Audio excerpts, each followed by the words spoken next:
Hello and welcome to another episode of our blog, and today we're going to discuss this not so new GT10 from Bandai. So I recently got this. I purchased this from an online shop in Japan, and after 2 weeks it came in front of my doorstep. Now this came out around 2004, and would you believe that the initial price tag for this was only 1,700 yen, roughly around 15 to 20 US dollars during that time. But when I purchased this online, it cost me around 130 Canadian dollars. So imagine the inflation. It's a 20-year-old toy, imagine that. So it's rare, and it's voltesv. Let's open it. Okay, let's put this aside. There's the instructions and the stickers.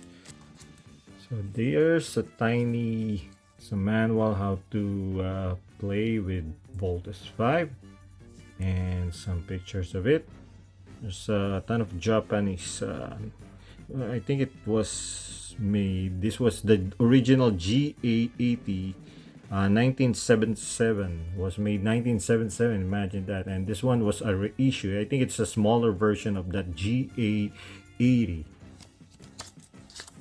Now at the back you'll see different robots in the lineup. voltesv, Mazinger, I don't know who's this, Getter Robo. I think this one's also a Getter. I don't know who's this. This one is, I forget the name, Getter. This is the one that I have before. It's a Combat Derby series, and another Getter. A few moments later. And now we'll try opening it. So this is a nice retro touch. It still has the styro casing. Oh, it's a bit small. It is small. I'm saying it is small, like really small, really tiny. I was hoping it's a bit bigger, but it is what it is. Wow, but the retro feel. Here's the sword. It's a nice sword, but it's a bit fragile to hold. It is a bit tiny, but it has some heft on it, some weights on it.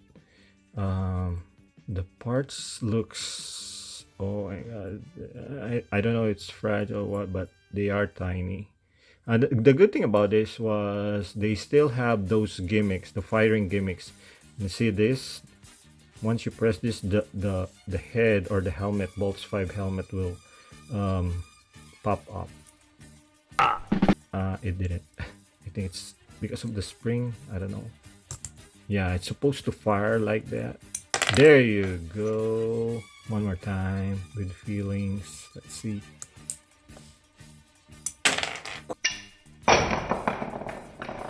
Cool. Wow, those are the retro toys that we used to love during the 80s. It can stand, pretty much stand by its own, and it has some wheels, nice wheels, can roll out.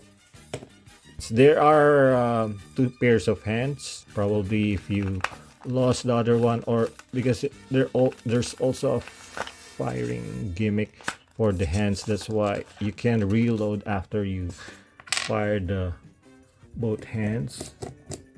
Oh, there's some ratchet. Usually there's a spring inside that. See, most of the toys, old toys or old owners of this, usually when they play, they usually lost the hands, so probably that's why Bandai put an extra.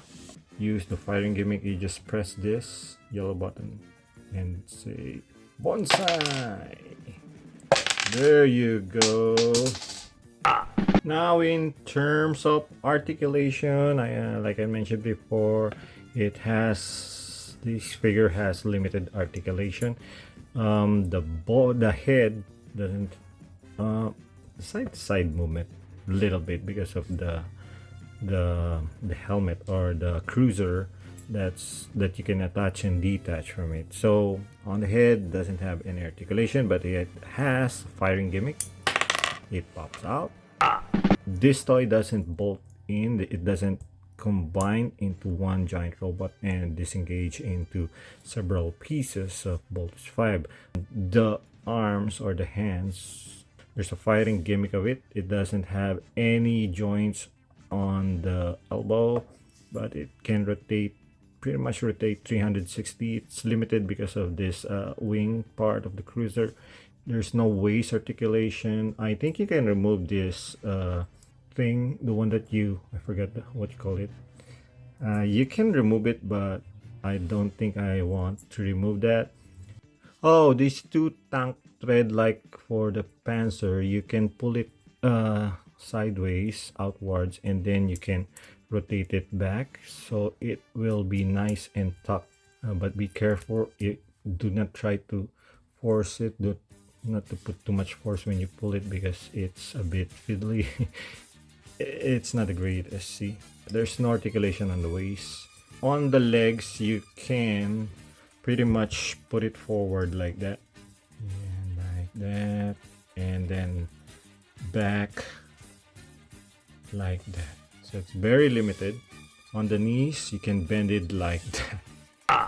On the feet, there's some articulation, because when you transform it into a tank mode, you can bend this joint like that. And there's no articulation on the feet. There's some small wheels, metal wheels at the bottom, so they can a bit roll. They can roll, but not that. It's not the greatest. The height, it's approximately close to more than 3.5 inches. In centimeters, it's roughly 9.5, close to 10, give or take. For comparison, here's Gashapon figure voltesv. I think they have the same height. And here's the not so latest Action Toys voltesv. Yeah, it's a bit big, but I like the size of it. This one also can combine. It got better articulation, though it's all plastic, but still the range of articulation for this toy compared to these two just leaps and bounds. And the classic, the 1977 GA80. Now I got this one really in bad shape. I just printed off the head, but I haven't finished painting it. And also I 3D printed the arms because it's all gone. There's no wing part on this side. Both of the sides actually. You don't have like the parts.